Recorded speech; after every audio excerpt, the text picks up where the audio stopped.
Hello, hello, and we're back Good online. morning.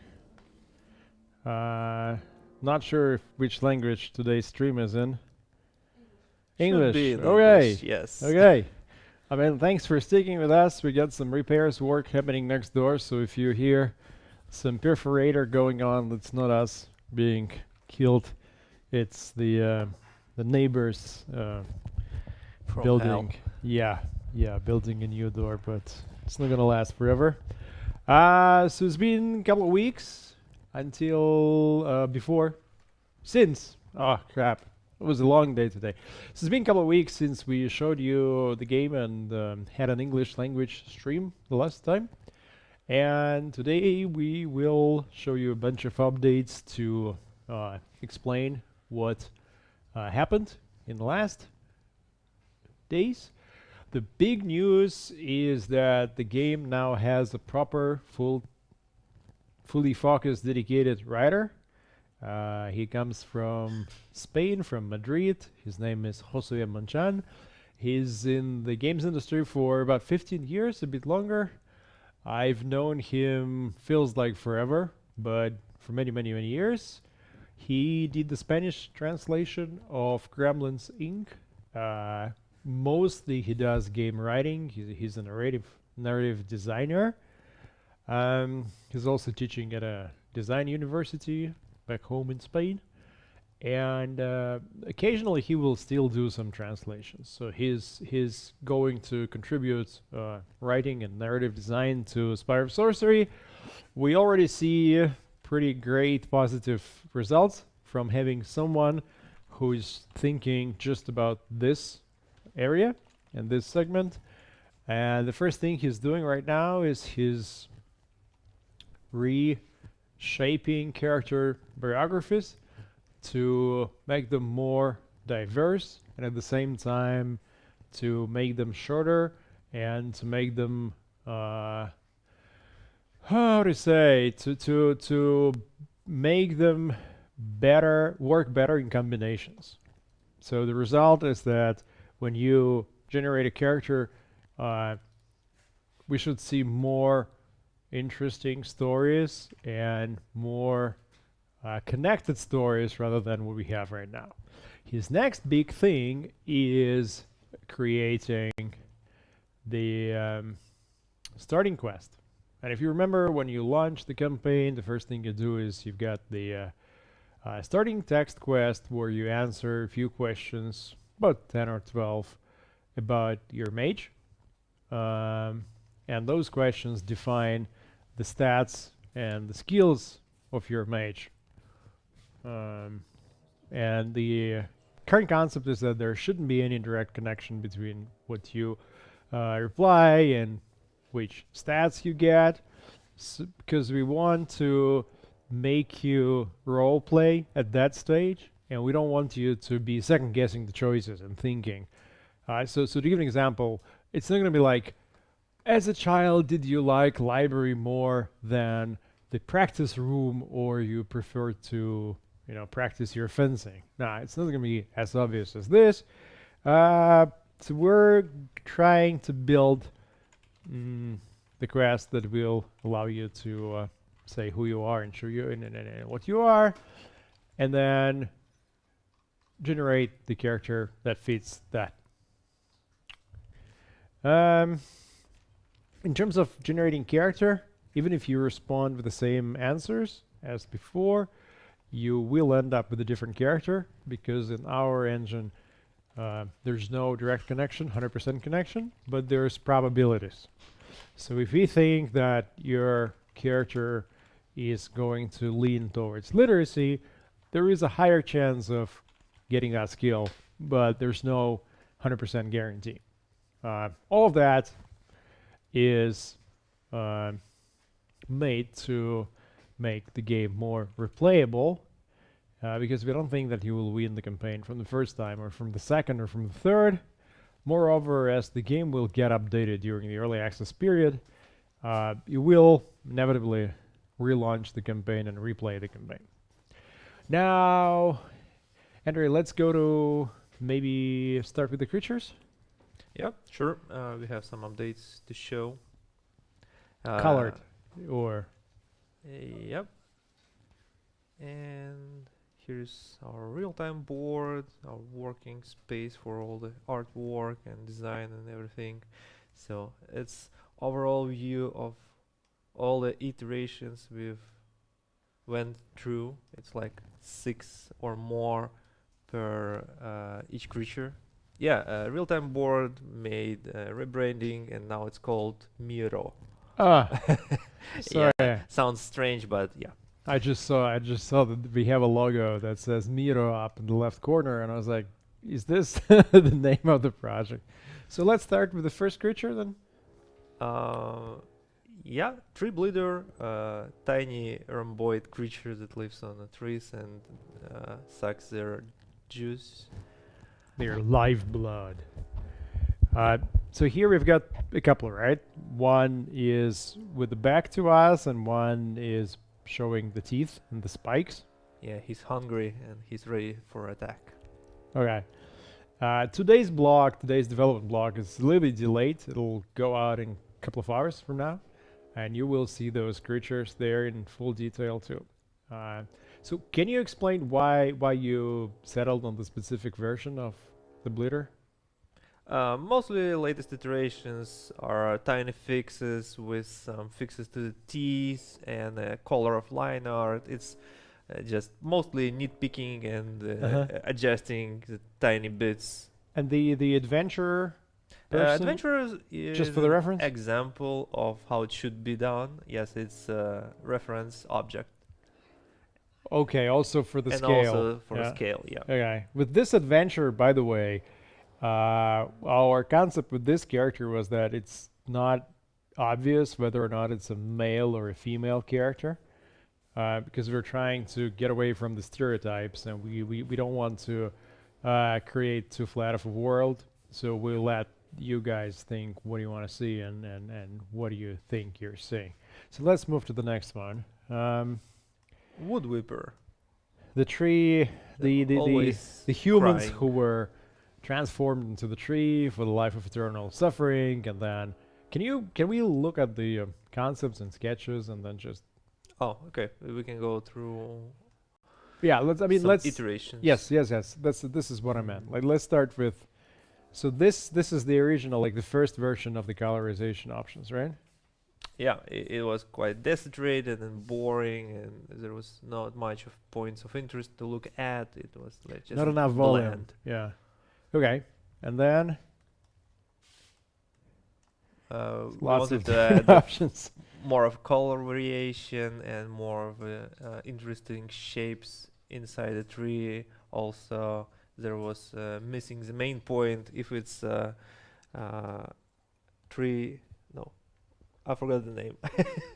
It's Wood Whipper. Yeah, Wood yeah. Whipper. Okay, he should be whipping, and we don't see any kind of tears or blood or fluids coming out of it. So Okay. it was one of the important things we wanted to add.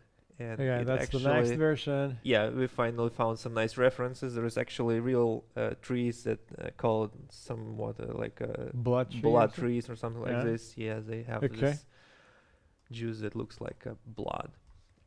And Then looking at the shadows, playing with the shadows. yeah, okay. Here we finally added some blood. Not too much, just the right amount of blood. Okay. Well, I'm not sure I'm seeing this blood in the final version. If you go up to the if you go down to the final version. Yep, here it is. Yep, there's the same Okay, amount there of is blood, some. more or less. Yeah, Okay. it should be subtle. It's not just bloody gore and nothing like this. Okay. It's just It should be additional- sustainable. Like Yeah. the guy should have some blood left.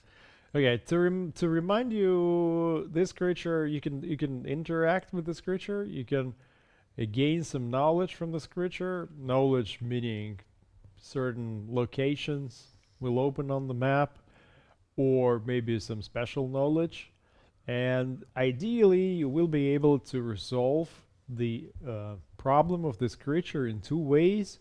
You may learn how to kill that creature if you progress enough on a certain level of So skill. you release him from his suffering. Yeah, which is better than not doing that.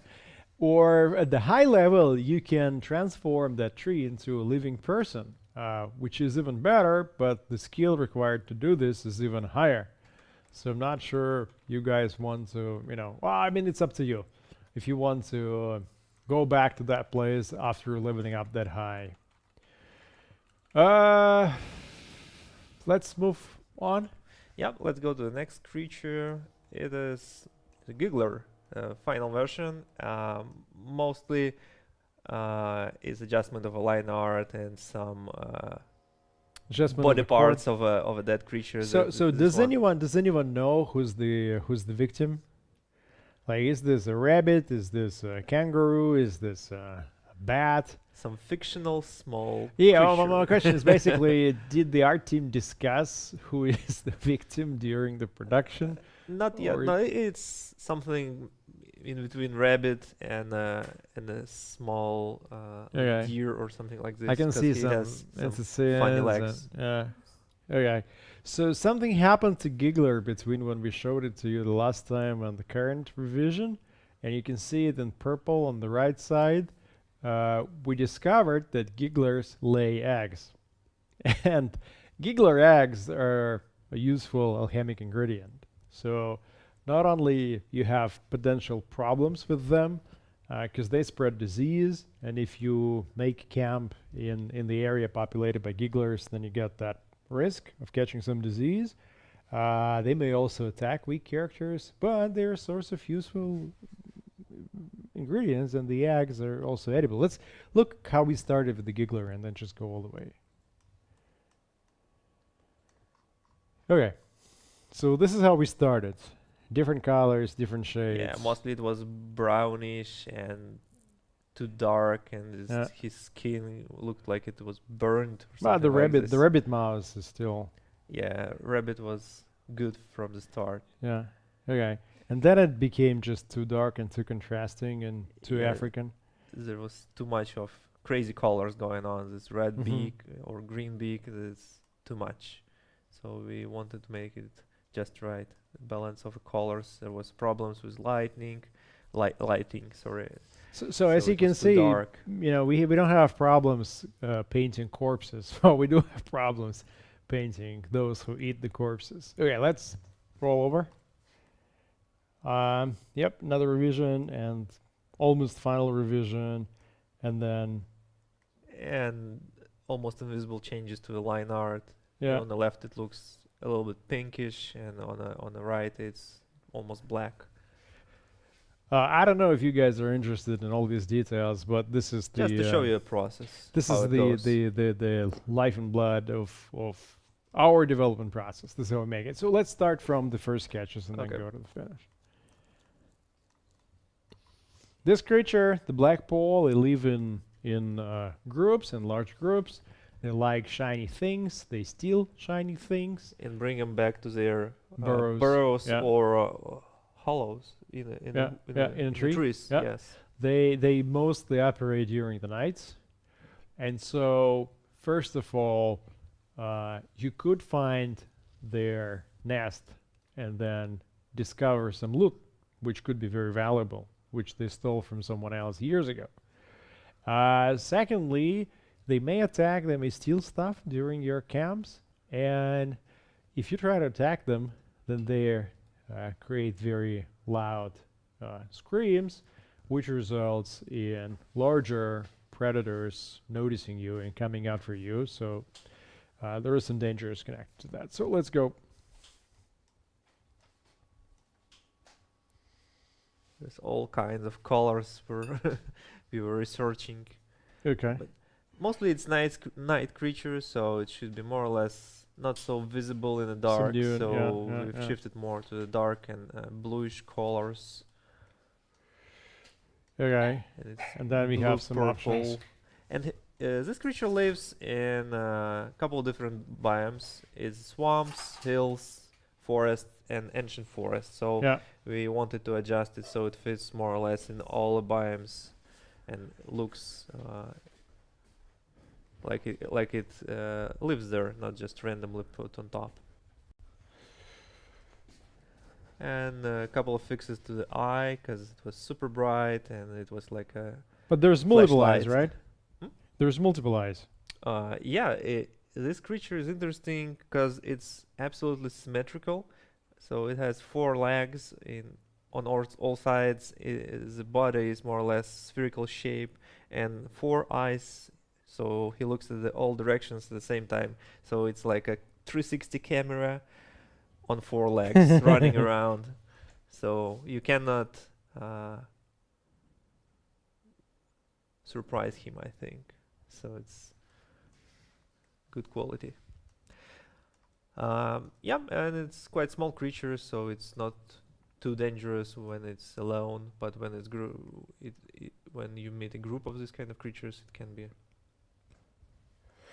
It can be a danger, yeah. Yeah. But it's mostly a loot source. Pretty good loot source. Okay, let's move to the next creature. It's blood lich. Earth Lich. Earth Yeah. lich. Okay. Okay. So this is the final version, right? Yep. about the size added of a some large cucumber. nice goo, I think, right? So it's slime. Yeah, it's right. What are words? To create this feel and look for creatures that can live in kind of areas with a wet ground in the swamps or just wet areas of a forest, to add this tiny bit of a disgust element to it.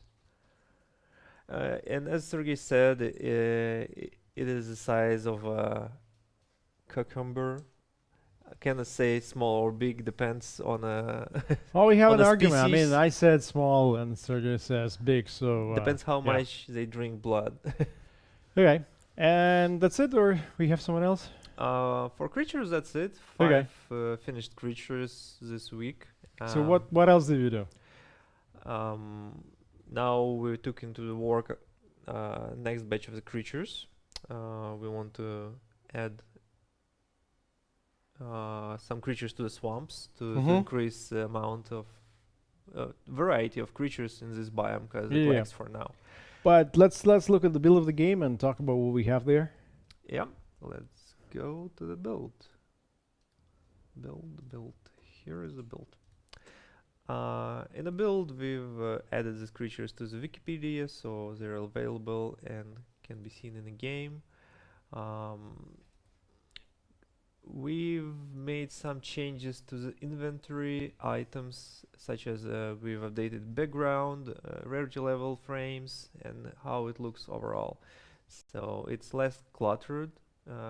Objects are much more readable on a darker background, and you can easily find unique objects because they're on a bluish background with this blue pearl colored gem in a corner, so it's obviously visible, and it creates nice balance. So you first of all you see the rarity level and the icon itself, and after this you can see everything around it, so it's more balanced than before when it's been opposite, light background and darker icon. Same icons now are used on a global map to show the areas where you can gather some resources, food, crafting, or alchemy resources. For now, it's a working version that's in the current build. A big thing for us was remake of a character screen.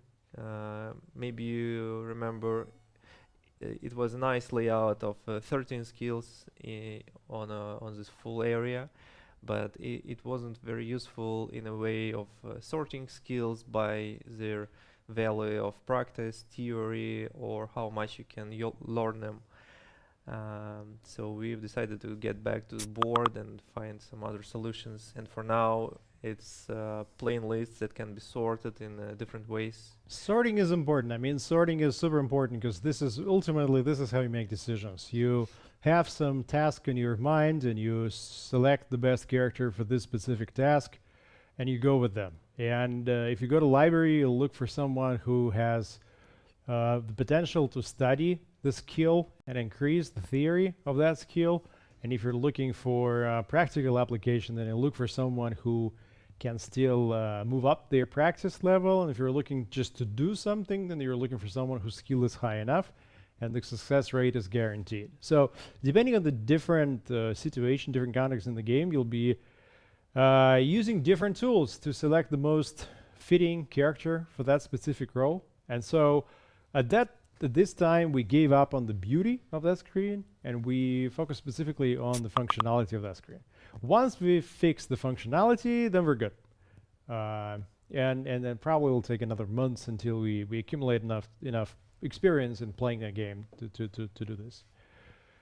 What else? So if you're talking about functionality, the library has been improved. We've added proper look, so you can now definitely say what kind of books this character can read.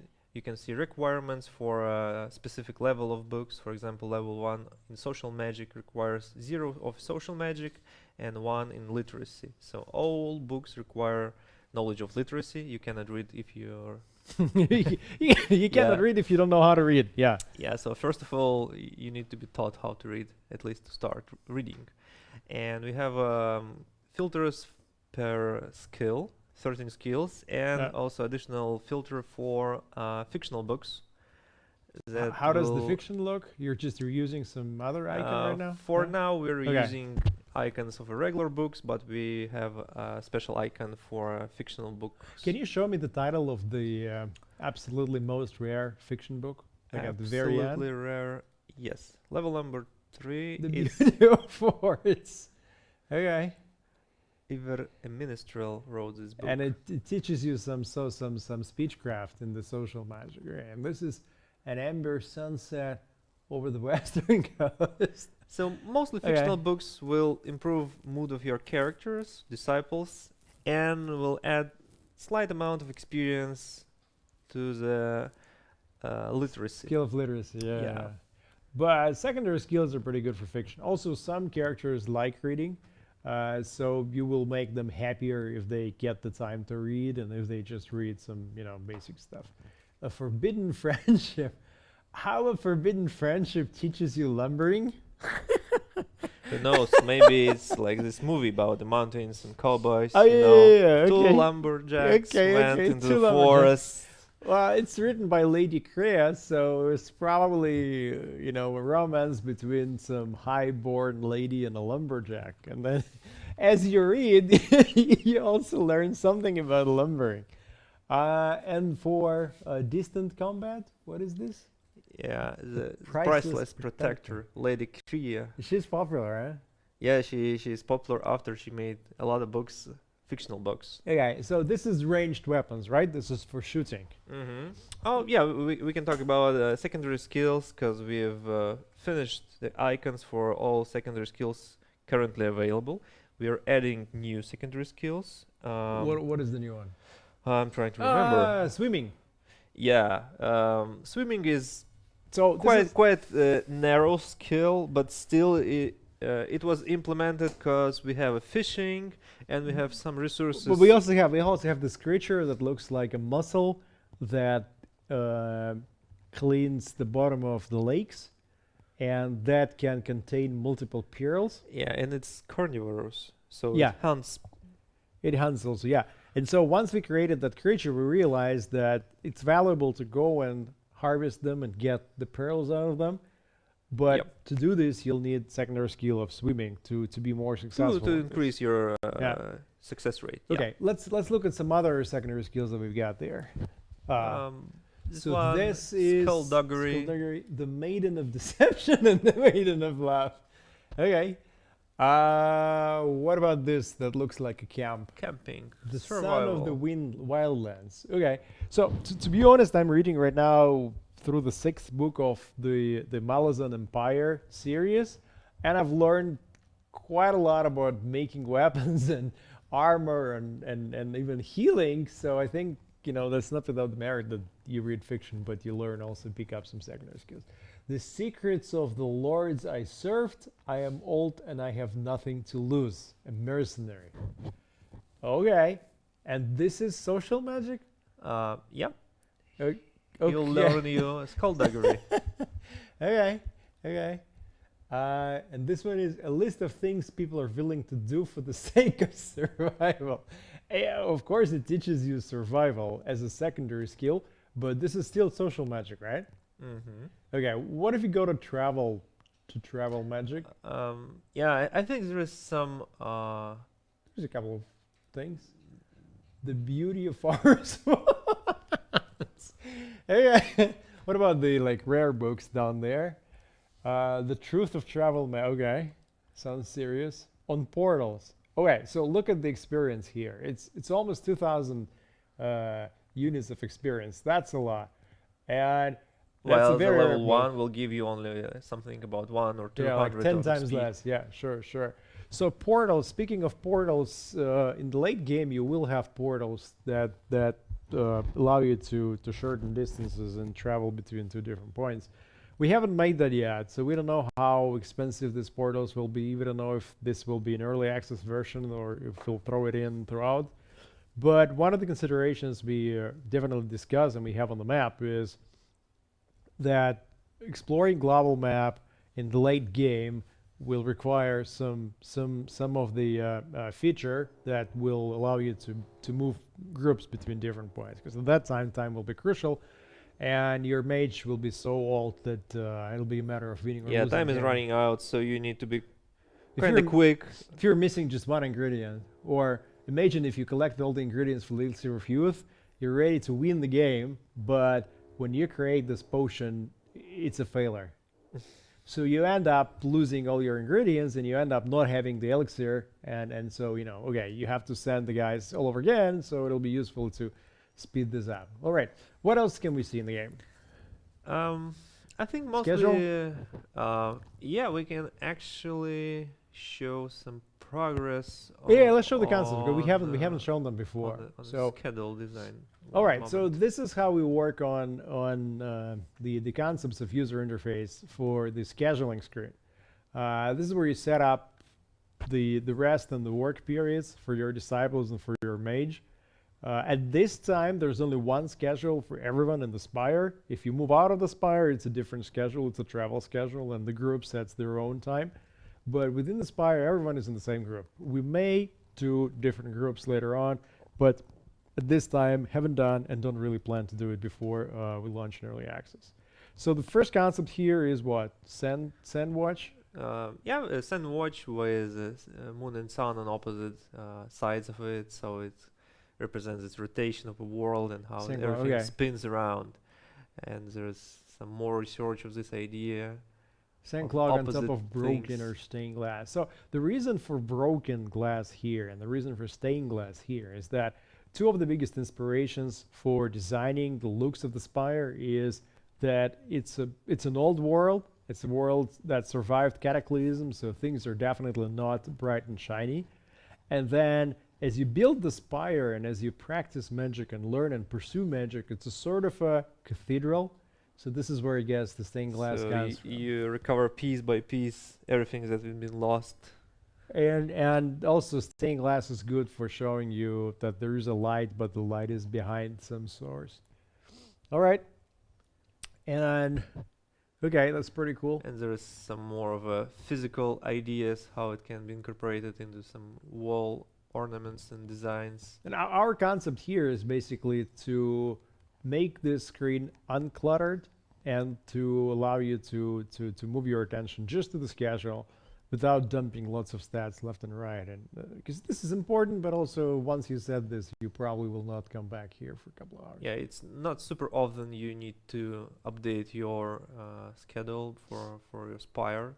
And this is the winner internally. This is what we all, I think, want. Yeah, we want to mix them. Oh, here it is. Yeah, we just wanted to mix them with the previous one because the colors of the previous looked better, and we still need to work with this to improve it. But overall, This it's is the a time phase. direction we want to work with. This is a time phase. You can see some silhouettes of people looking at that because they will be all influenced by how you set it. So eventually, a few weeks from now, you'll probably see the working version of that. But again, at this time, we'll leave it at the concept, and then once everything is together and everything is working, we will fine-tune and fine-tweak the interface. We don't Yeah, wanna first we approve some drafts, we implement them in the game, and then we'll be polishing them already once while everything they're is in at the the game. same level. Yeah. Mhm. Otherwise, we're just gonna redo the whole thing, time and Which time is and quite again. dangerous. Yeah. All right. What else? What else? What else we have? From the design part, global we map. Some currently concepts. have from the design part. We currently have decisions. That was an important part to go to. So now our game designer is working on decision making by disciples. We also have someone helping him finally. So hopefully next week we're meeting for the final interview yet another candidate who may help us move faster with the events. So we'll see. Yeah, it was quite a breakthrough. Actually, we was fighting this decision-making system for quite a long time. We was looking for our in-house apprentice who would help us with this. But for now, we're working. The game is built to be moddable. What this means is that we need to build tools. We've done that. We need to build editors. We've done that. And now we're connecting the systems that exist in the game with the systems of the characters so that the characters and the world come together through events. So, what happens when mosquitoes bite you, what happens when this thunderstorm happens, what happens when something else happens, and so on. Okay, so let's look at the global map. Where are we? How far are we from the completion? We've made, I'd say, 50% of biomes that you'll encounter in your early game.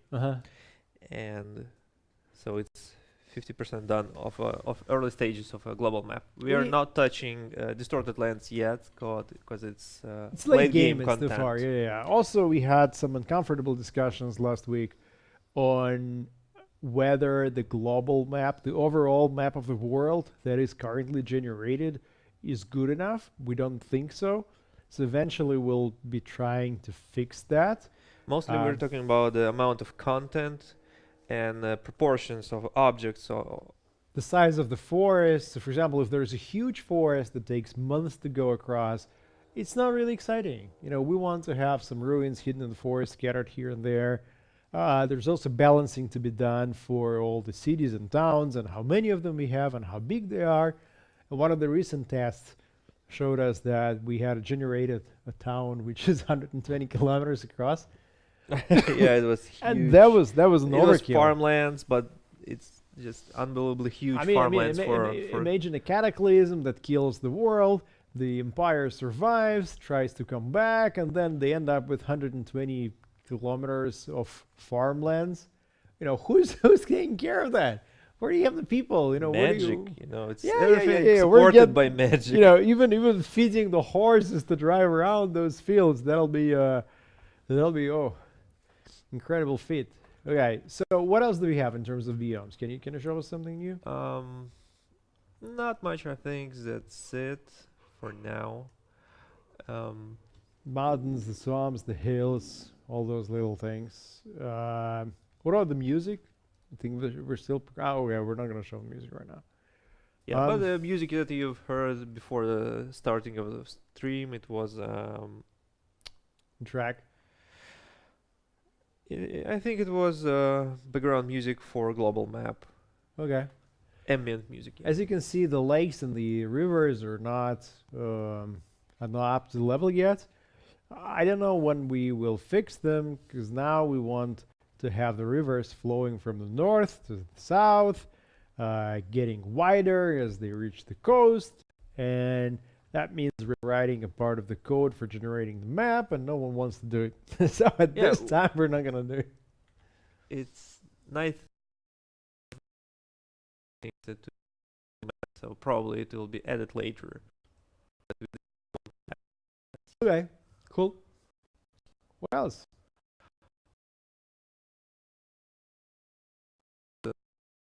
What's your plan for next week?